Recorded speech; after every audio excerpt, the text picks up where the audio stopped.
n'y avait nul autre que le Seigneur pour payer le prix du péché. Et cela explique cette solitude. Il n'y avait personne d'assez grand pour porter le péché du monde. Il était le seul qui pouvait le faire.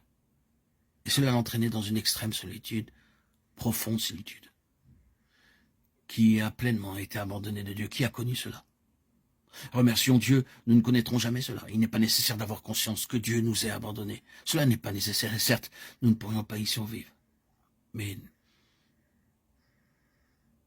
notre Seigneur, lui, l'a connu. Il a connu cette solitude. Il a fallu que le Fils de Dieu passe par cela. C'est le prix. Et il le paye en qualité de pionnier, le pionnier de notre salut, le pionnier de notre héritage, le pionnier pour nous faire entrer en possession de tout ce qui est déterminé par Dieu lorsqu'il nous appelle à cette union avec Christ.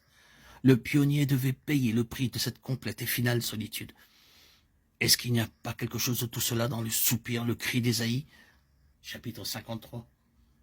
Oui, il est le seul qui ait dû être blessé pour notre transgression, frappé de Dieu et humilié. Son âme, créée par Dieu, a été une offrande pour le péché. Mon Dieu, pourquoi m'as-tu abandonné? Matthieu 27, 46.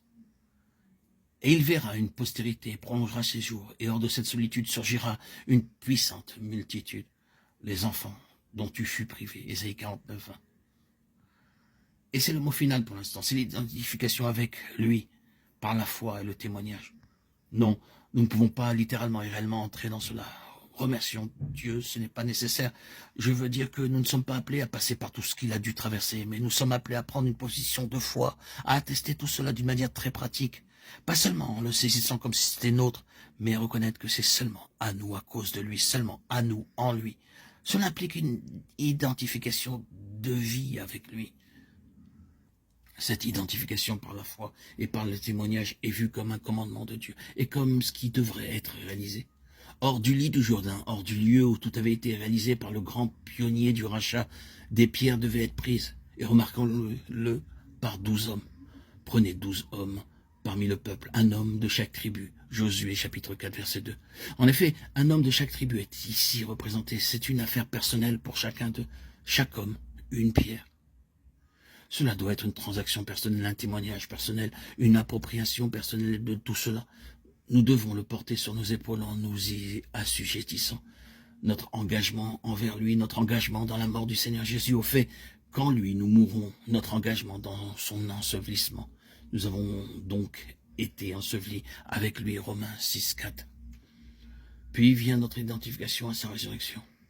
Les pierres dans le Jourdain signifient notre union avec lui dans la mort, et l'ensevelissement, les pierres prises hors du Jourdain et dressées pour mémorial sur l'autre rive, typifient notre union avec lui dans la résurrection. Mais il doit y avoir une transaction pratique, personnelle, individuelle. Chaque homme, une pierre. Est-ce que vous avez pris la pierre sur votre épaule personnellement? Est-ce que vous avez fait cela définitivement? Vous savez comment l'apôtre Paul nous dit que le témoignage est né? C'est tellement familier. Nous avons donc été ensevelis avec lui par le baptême en sa mort, afin que, comme Christ est ressuscité des morts par la gloire du Père, de même, nous aussi, nous marchons en nouveauté de vie. Romains 6, 4. C'est une histoire assez claire et si simple.